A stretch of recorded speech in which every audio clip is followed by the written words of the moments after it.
am so sorry.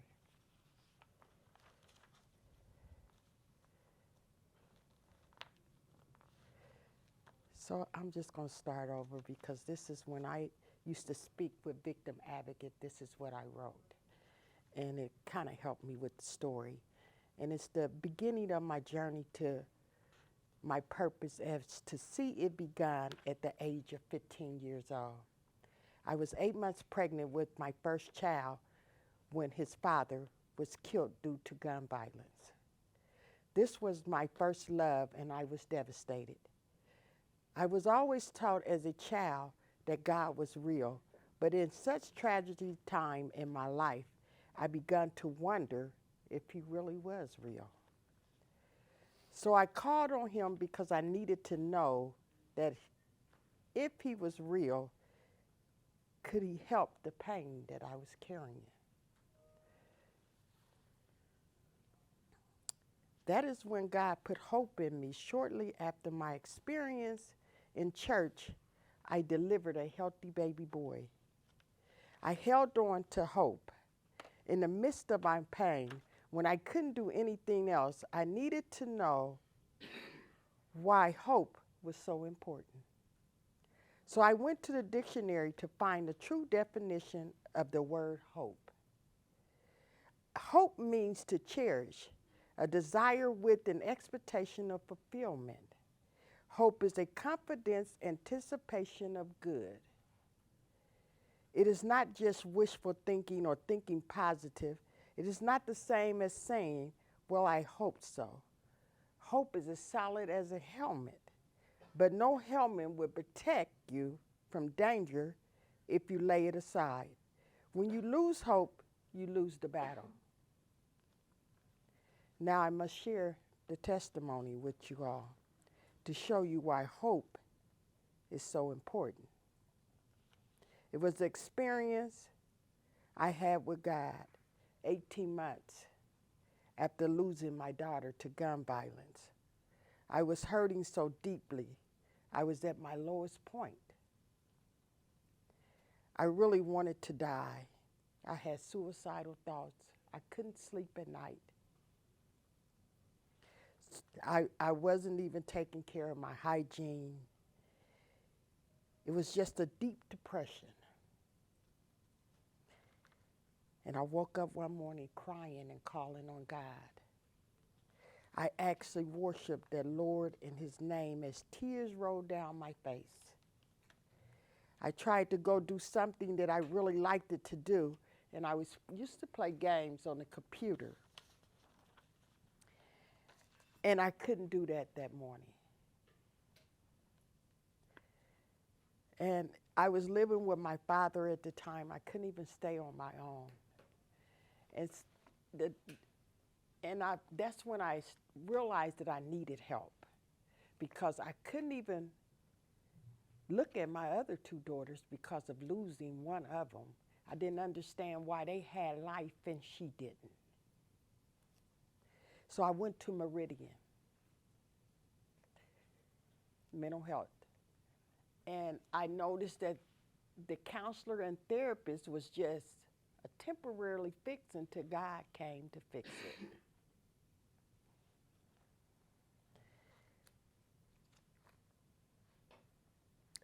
And so that morning when I woke up, I never did. I finally made it to release my morning urine. And it took me 3 hours after getting up to do that. I held it that long. And when I did, I finally tilted my head. And it's like I was laying on something. And after that, I sat there for at least 45 minutes without getting numb. And so I knew that he had came through and healed me because after I got up, I ran the shower. After that, the depression was easing up off of me. No more suicidal thoughts to this day, which have been 15 years since I lost my daughter. I haven't had no suicidal thoughts, none of that, no depression. but I still had fear. I finally let go of fear, but I don't know.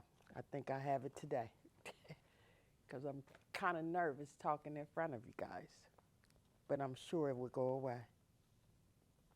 Jesus is a strong, strong hold of hope. He is always there for us. All we have to do is turn to him. I put my life in his hands.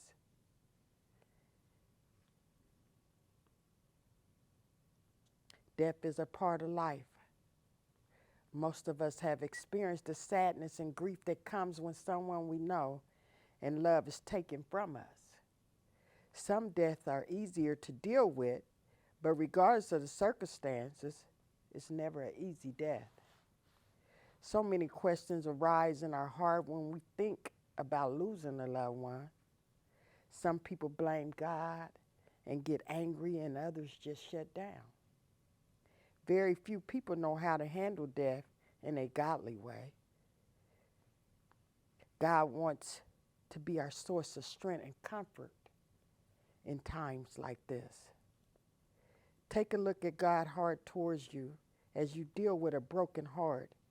He is the only one that can mend a broken heart. Our friends and family supported us, shows their love, which is a wonderful thing to do in this sad time. But only God can fix the hurt of losing a loved one.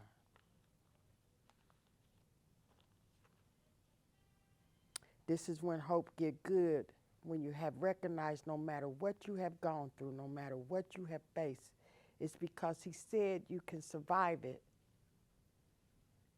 and can redeem it. You can be sure one thing God plans for you involves love. You may be doing what the Holy Spirit had placed on your heart and mind, but if you're only active in your mind and leave your heart behind, then you are missing the point. Love bears all things, hopes all things, and endures all things. Love never ends. 1 Corinthians 13, 7 through 8.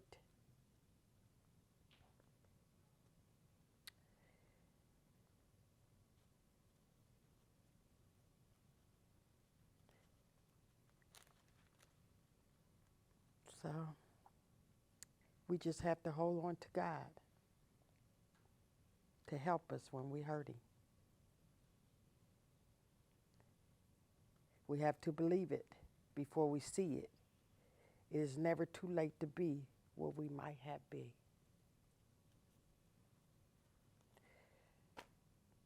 Any questions? I don't know. Maria Williams Hawkins, News 110. I'd like to know how you feel that your experiences will have a benefit for others who may go through the same or similar experiences.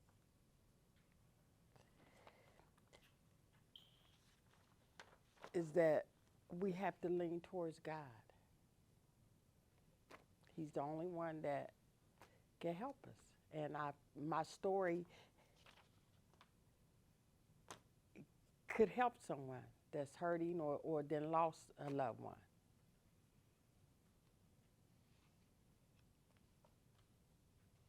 Remember what I said about being aggressive? Yes. Nate Locker, Ball State Sports Link. You talked a lot about hope after you mentioned your when you found God. But what gave you hope before that? I mean, you obviously were still able to support the rest of your children and kind of just push through despite losing so much in that period of time.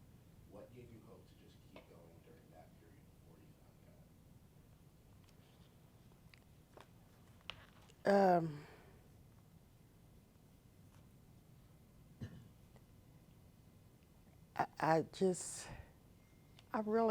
I never really thought about what really gave me. I guess just depending on God and my other children. I knew that they needed me just as well.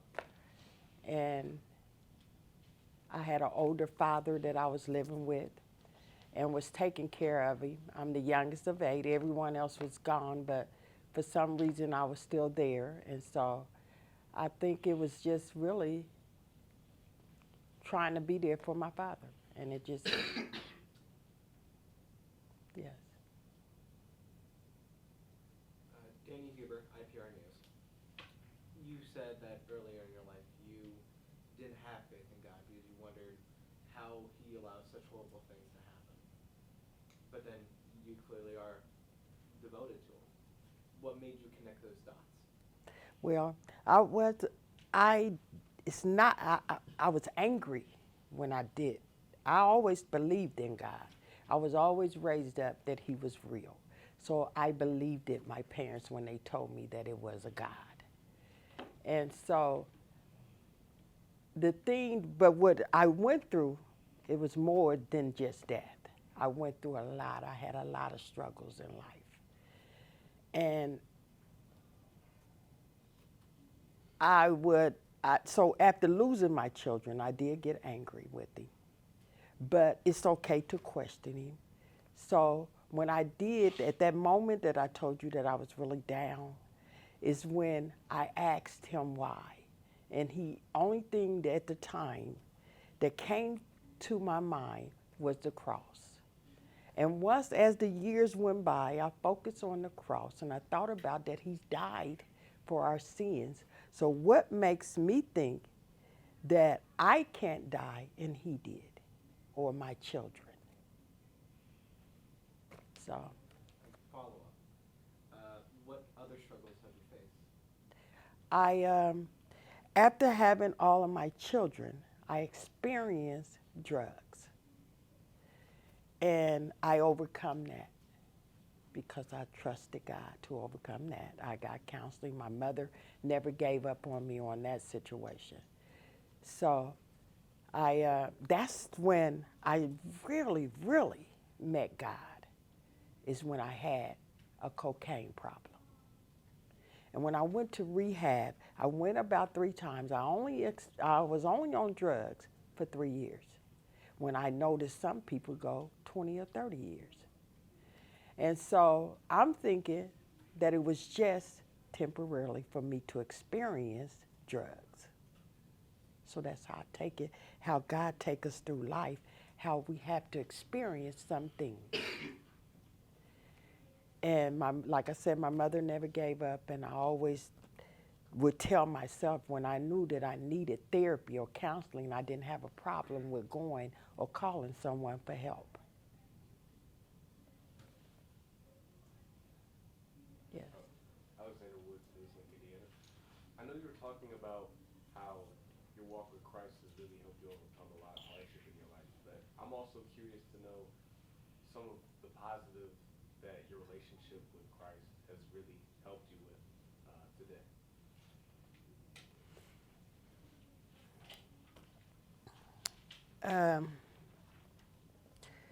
Walking with Him, and to make it positive, is that He gave me confidence in myself. And no one else could make me feel the way that He did. I mean,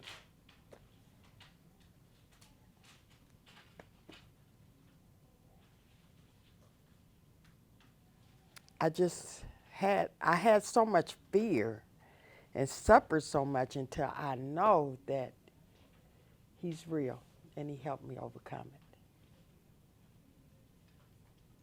Daniel Keene, Boston Daily News. A question and then a follow-up. Have you lived in Muncie your whole life? Yes. So, experiencing such hardship in this area, have you ever thought to leave? And if you haven't, why haven't you thought? Yes, I have. I left, but I ended up right back. I lived in Memphis for about 10 years, Memphis, Tennessee. Both of my parents are from Memphis, and practically my whole family is there. And I left, but I had to come back. Okay, I moved to Memphis. It was, trying to think, it was about 3 years before my mother passed. And I think I really was running from that because she was my backbone. She was someone that I truly depended on. And I was trying at the time, like I said, I was the youngest of 8, so I really didn't know how to do a lot of things on my own because they kind of like inflicted me. Everybody was doing something for me. And then a follow-up to Muncie. It's not always had the best reputation, especially from the community at Ball State, as they look at the Muncie community. You know, there's a lot of negative connotations for people who are from Muncie or people who live in Muncie or people around Muncie. What do you say to somebody who would have a very negative connotation of you just because of where you're from?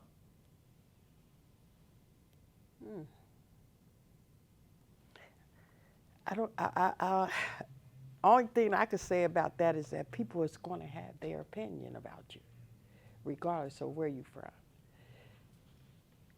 So I really wouldn't, I don't even look at that because I did when I was younger. It used to bother me what other people thought of me.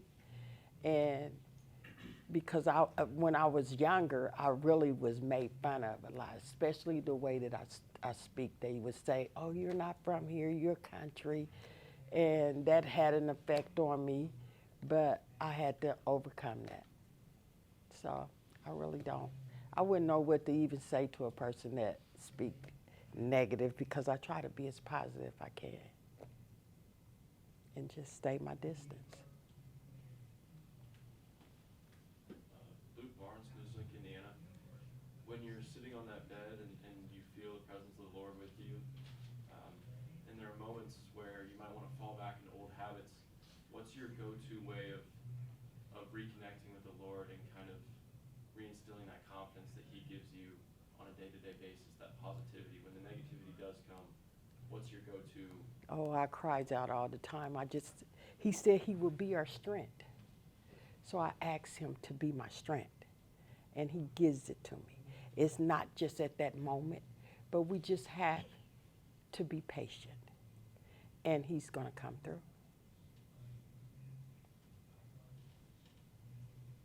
Yes. Callie Tuma, Ball State Sports Link. I was wondering, how did you deal with the different deaths? Because the first one's at such a young age, and then as you got older, how did you see yourself doing them in different ways as you? Oh, at the moment I was devastated. I really didn't know what to do. But He seems like He always would send someone my way. When I experienced the first death, after dealing with my children's fathers, their death wasn't near about as hard as my children. Even though the first death was, because I thought sure enough that he was truly the love of my life. So it was devastating because, to be truthful with you, at this age and time, he's really the only man that I ever met that treated me like I had values. He was excellent. We was young, but he was a good young man to me. But with my children's death, it was totally different. And I had to have help. And so he started, like, before I lost my children, I met my pastor and his wife.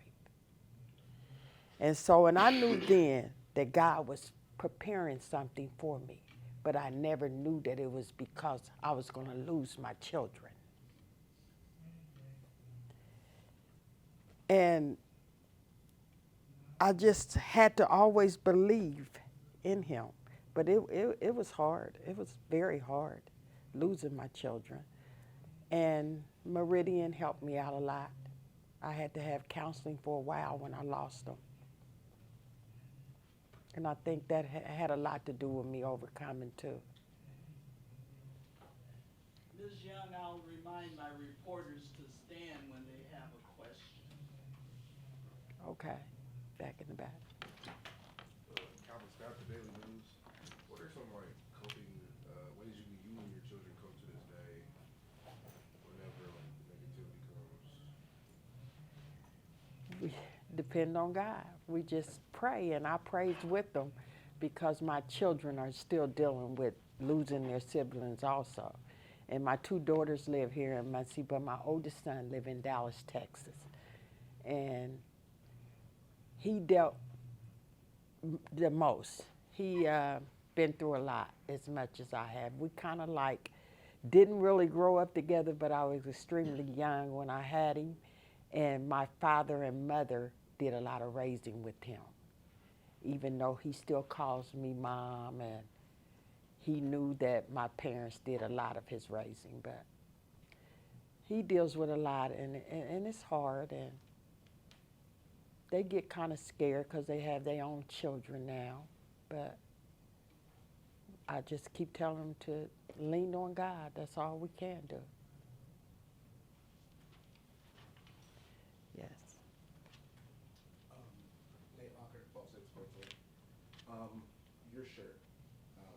You talked a lot about faith, and your shirt clearly reflects that. Faith can move mountains.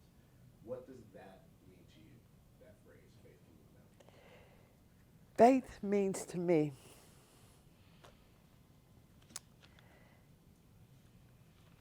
I had wrote this down. Let me see that I put it on here. Because faith means a lot.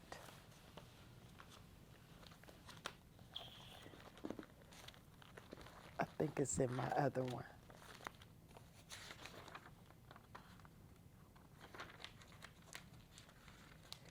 Yes. And faith really is not for us. Faith is for God. But it helps us to believe. And as long as we believe and hold on to the faith, then in reality it will come to real. It means a lot. It can move mountains. It moves a lot. I overcome with faith. Reassure. Sam Niger, Ball State Sports Link. It's clear that you've been through a lot of hardships in your life. It would be easy enough not to share your story. Why do you feel compelled to share it? I just feel like that it can help someone else. Maybe more than one. Yes. Brandon Beeman, Ball State Sports Link. You mentioned that your first son's husband was the love of your life. Where did you first meet him? At a community center. We was young. When I first met him, I might have been 13. But we was playing softball and doing different things in the neighborhood. And even though he lived on one side of Muncie and I lived on the other side, they would call it, I don't know if you heard of Crosstown and Whiteley. I grew up in Whiteley, which is off of Highland and Broadway, McCullum Park. And Crosstown is where Hegan Park is at. So we would like meet and play softball against each other. And that's how we met. Yes. Ryan Sojus with Ball State Sports Link. Obviously, gun violence has played a huge role in your story. So I was wondering, is there anything you'd like to see communities do to help try to reduce gun violence? Yes, it is. With gun violence, I feel like as a community, we have to work together. And we have to agree on it. And we must put God in it, because He's the only someone that can give us the solution to it. Because with the gun violence, a lot of young people now, is one thing that the enemy is important to him, is to instill fear in us. Because if you have fear, fear can take you out.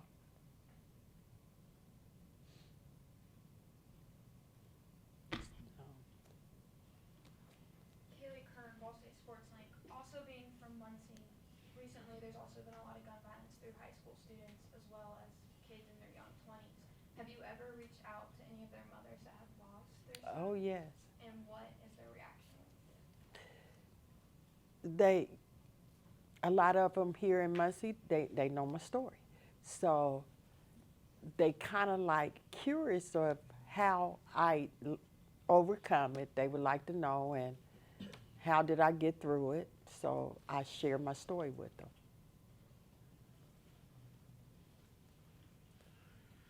Nate Locker, Ball State Sports Link. Mhm. Just in the way how you've been talking about your relationship with God, it seems so confident, so strong, so like unwavered. Like you seem like nothing could possibly you are set on this belief despite being so frustrated at God through all these hardships. Why is your confidence in God so strong? My confidence in God is so strong. It's because I know that I wouldn't be standing here if it wasn't for him. And I just, and like I said, when I was down that morning, I could feel something stroking through my hair and nothing there. So that's what makes me so strong in him, because his presence is so real. I experience his presence. Go ahead. Emily in Newington. So being a young mother that had to deal with so much grief and being single and alone, how did you manage to like retain that relationship with your children until now? I can't imagine that being Yes, easy. it took me a while, because with all I went through in life, every child that I birthed, I was broken. So it was hard. But this is another reason why I know God was involved in my life, is because he always sent someone to help me. With each child that I had a help. He just sent them. With my first child, it was my parents. With my second child, it was my parents. With my third child, it was my parents. But my fourth child, I had community help. I had about 2 or 3 mothers that would come and get her. They would do her hair. They would buy her clothes. They would buy her shoes. They was more or less like a godmother, a godparent. And with the 5th child, the same thing happened. But she definitely had a godparent, which was a mother and a father, and they practically raised her right along with me. So that's how, another reason why I know he's real, because the experience that I had with him. But when I had him, I was in a depression and just broken, just having children. And always been the type that really didn't want a whole lot of children, but it had to happen. So this is why I feel like having children was a part of my purpose. I had to experience death.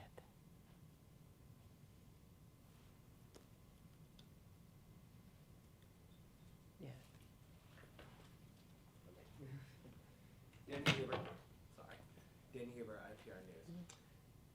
Describe sort of what it feels like to lose a child that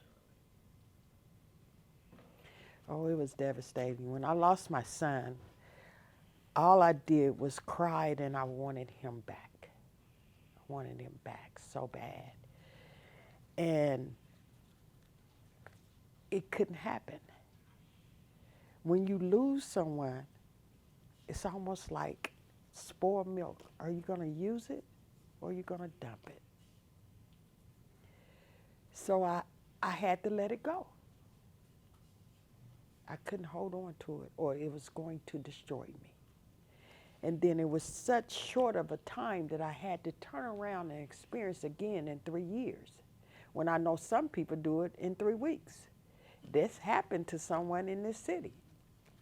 So I know that it's hard, because the 3 years apart from them, I hadn't even got over the first one. So it's devastating. It was awful. I was broken.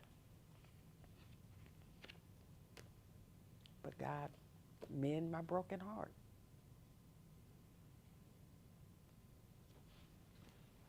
Daniel Keene, Ball State Daily News. How do you spend your days now? 3 days out the week, I go to Motivate Your Mind, but I am on disability, and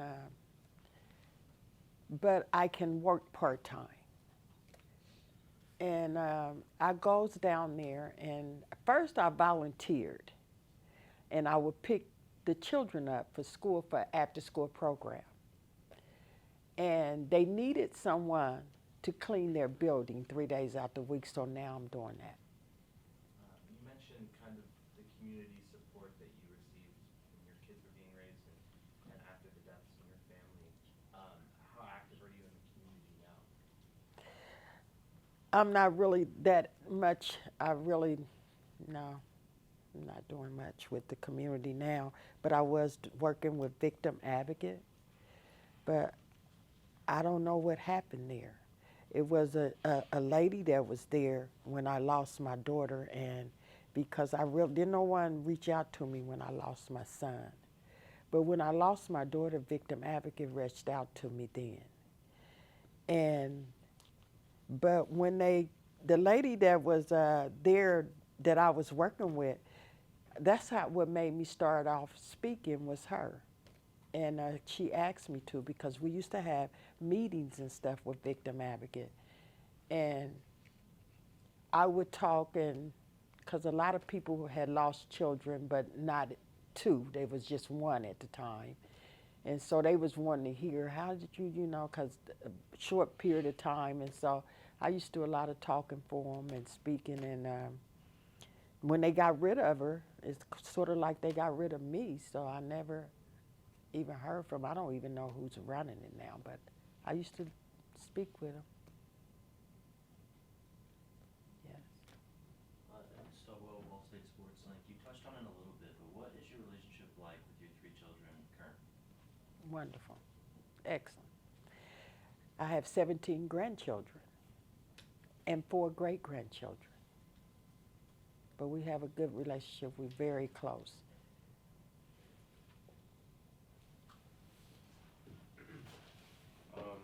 Alexander Woods, Newsome, Indiana.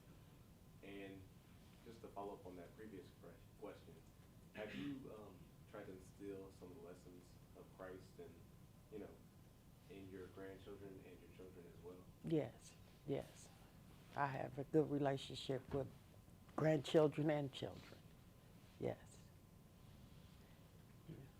Ethan Allen, Ball State Sports Link. So you mentioned meeting a lot of people in the community having the same problems as you. Have you made like lifetime bonds with those kind of people, or are they just kind of acquaintances along the way? Just kind of like acquaintance. Me and this one lady, we kind of like have a bond.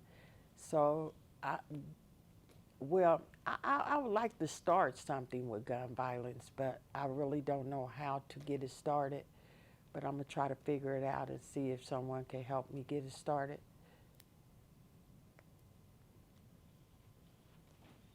Calvin Johnson, Daily News.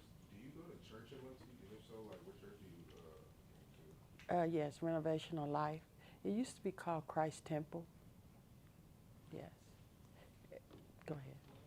And you already mentioned how through your church you do stuff with them. Do you also do anything else to give back to the community? Well, I'm going to do something this year, and it's going to be with my daughter. I'm trying to figure out, my son played basketball at Central, and I'm trying to figure out what I can do in honor of his name, but I haven't got it together. But I am going to do some April the 20th in memory of my daughter, and that would be her first annual tea party, and it would be for all ladies and girls. And I'm going to give back to the community. This year I will be donating to Victim Advocate and Meridian Center. Meridian for Mental Health.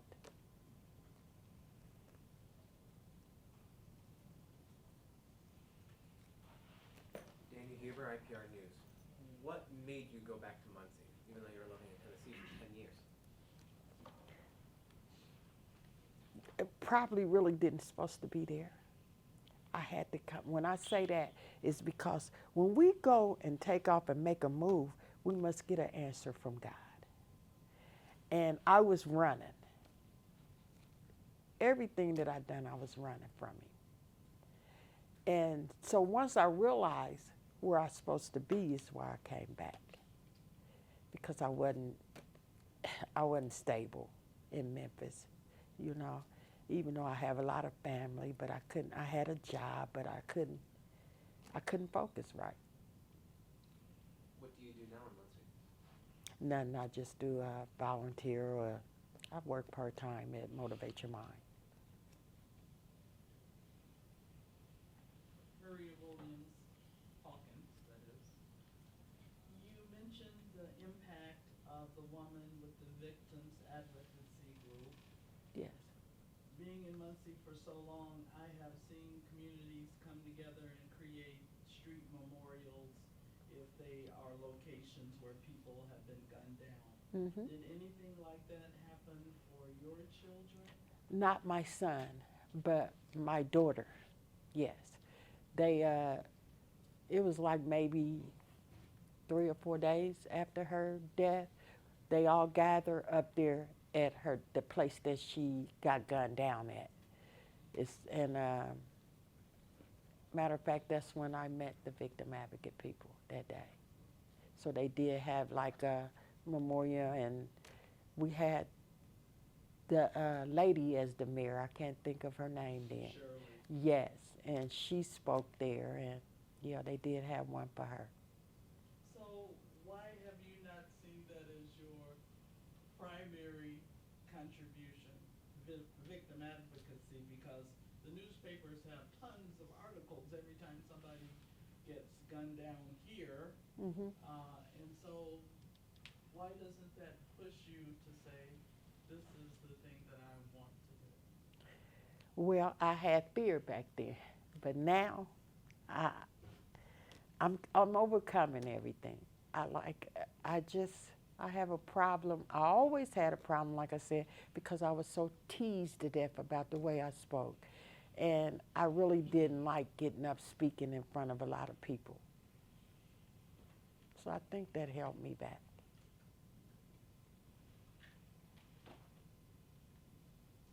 It was a delay. Is there anyone who hasn't asked their question?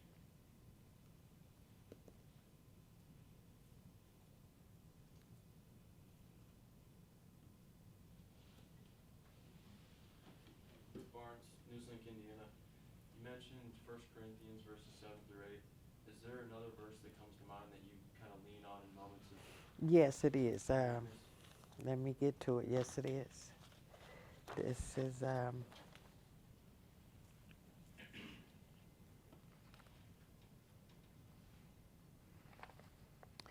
Proverbs 13:12 says, "Hope deferred makes the heart sick, but when the desire comes, it is a tree of life."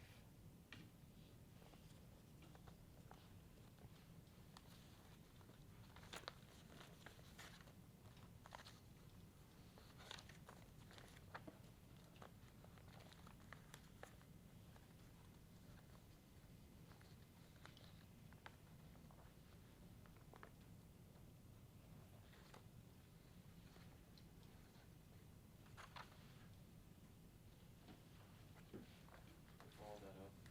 Ruth Barnes, Newslink, Indiana. You mentioned, you say a Presbyterian church, is that right? No. No, what denomination do you practice? Pentecostal Apostolic. Okay. Go ahead. I'm a sports talked a lot about your anger after what happened towards God. What are your feelings towards the people who actually carried out the actions against your children? I forgive them. Yes, I forgive them. When my son's death, he was convicted, but he's walking on the streets now. They gave him 55 years, but he only done 10. And I kind of like understand not understand, but I know why he was released, and justice sometime ain't fair.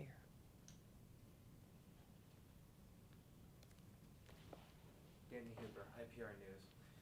Christ has clearly given you a lot of guidance. What other guidance have you sought after?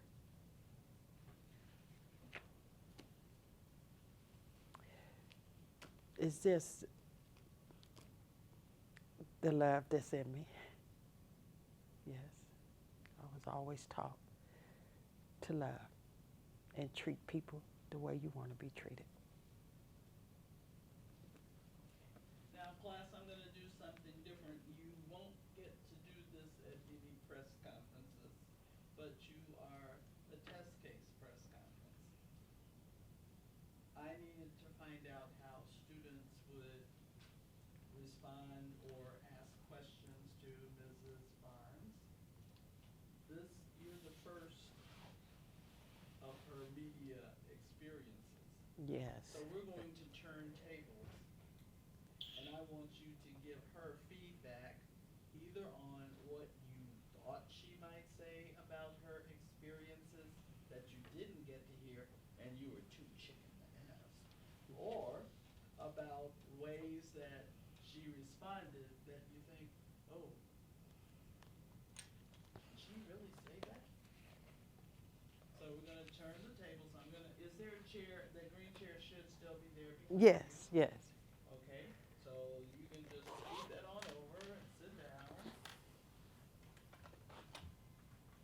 And they're going to share. And I want you to be open and honest, because she'll do a taping, the beginning taping next Tuesday with another group of students from media, and then she'll go on to some other avenues. So we need to be honest with her.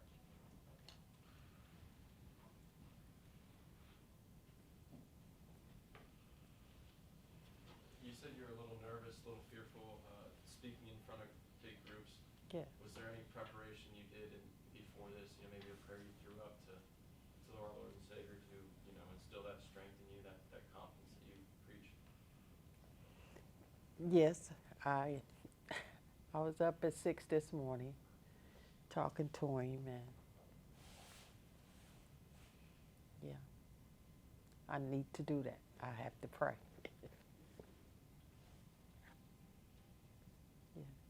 First of all, I just want to say thank you for being here and having the strength to be able to share your story. One feedback I would have is that, like, you know your story, and we can see that you're very confident in terms of actually, you're very confident in your faith, and I think that could translate to confidence in being able to share your story, because your story does have impact and power. So relying on Christ to be able to turn that strength into that strength and faith into strength and sharing your story is something that I would recommend trying to tap into, because I think that could have real power. But thank you. You make me want to cry. Thank you so much.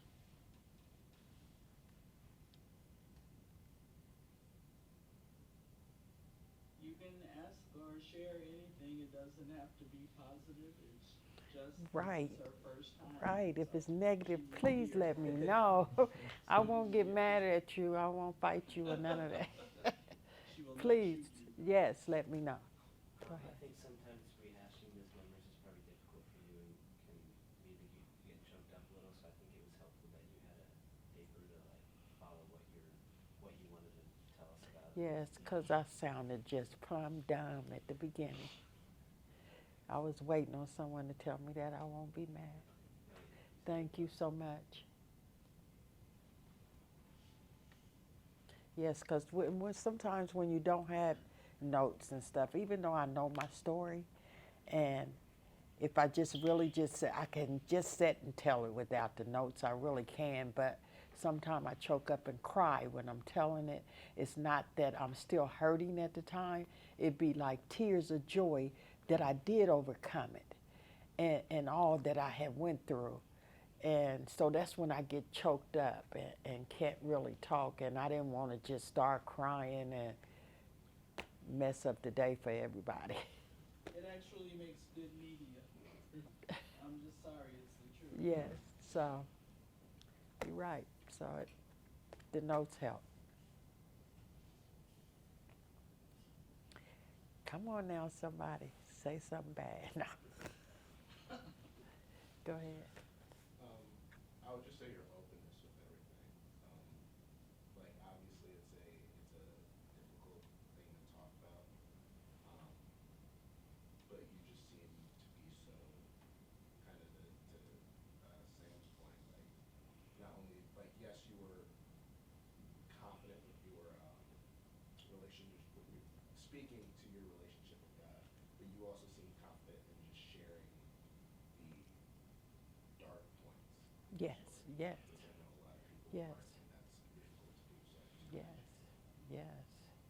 It's so many dark points in my life. So many. It was so many that I didn't share, you know. So I do have a story.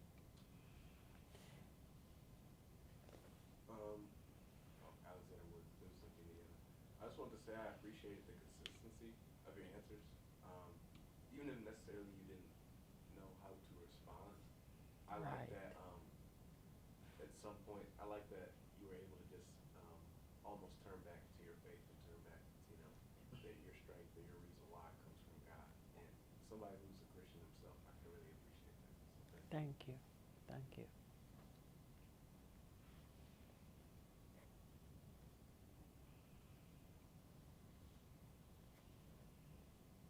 Come on, I want to hear from somebody else. What do you feel? Nothing?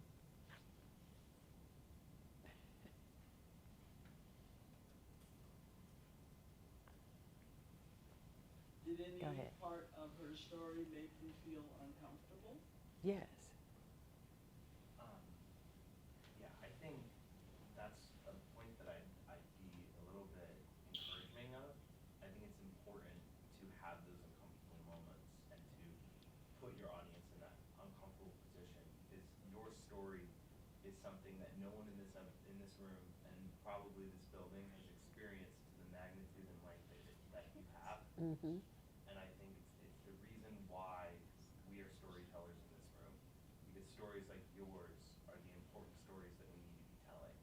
And it's often not the easiest to tell, it's not the most Right. simple to tell, but it is the most important to tell. Okay, thank you. I was about to say pretty much the same thing. I just want to say thank you very much for telling us your story. The authenticity and just the realness of it all. Yes, it's uncomfortable, but it has to be. You can't sugarcoat it. Yes. You can't sugarcoat it. Yeah. And it's that realness, that authenticity that makes it impactful. And it's your story. It's authentically you. Yes. So I appreciate you Thank you. opening up to us. Thank you. That's all I know to do is be me. Even if you don't like it, I have to be me. 'Cause I would just have to say that the way that you brought into your faith, like in your story, and telling how you grew up in a church and then all these bad things happened, that you kind of stepped back and then regained your faith again, I would have to say Mhm. that's something that most Christians wouldn't open up to. Yes. Because you're supposed to be strong in your faith all Yes, the time. yes. But things that aren't in your timing screw it all up. Yeah. Yes, and I think when it comes to that is when we get to see that no one is perfect. I think knowing that you're local and have lived in Muncie almost your whole life, it really puts in perspective like the realness that this is a real issue here right Yes. I just want to say I appreciate you coming out because, like, in my life, I've never had to experience death, luckily. But when I hear someone else talk about it, like, it really puts in perspective how blessed I am and that I've never had to deal with something like that. Exactly. So I really appreciate you coming out. You're welcome. I Miss have another Marie. question. Uh-huh. You brought up the fact that the person who killed your son is now free. They just sentenced the murderer of one of my adopted grandsons, Mm-hmm. and he got 150, was it 115, 105 something years. And I'm kind of afraid that he's gonna walk the streets too in Yeah. a much shorter time. Yeah. How do you deal with meeting this guy, running into him at the grocery store? Yeah. Well, when I first dealt with it, like I said, I finally asked God why. Why did this happen, And with my children's death, as I can see it and being revealed, is that it was someone behind the scene. The enemy was behind the scenes. So I have to just, and every time I pray and talk about it, then first thing come to me is God like ventures his minds.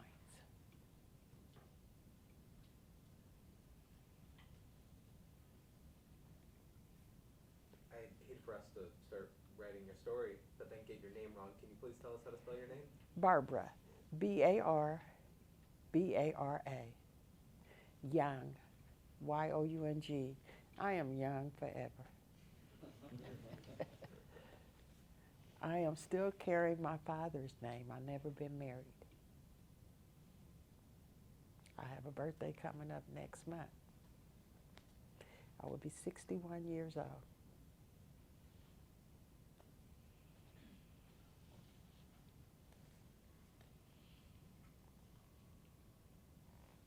I graduated from Muncie Northside, which is a middle school now, in 1981. You got to go to the good high school. Yes. That's what the people know. Yes, they called us rich kids, but I wasn't rich. Just had working parents.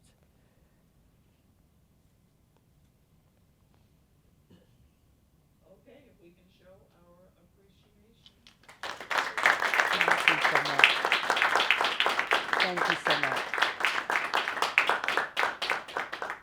The next time if we meet again, it'll probably get better. I was just a little nervous today. Please forgive me.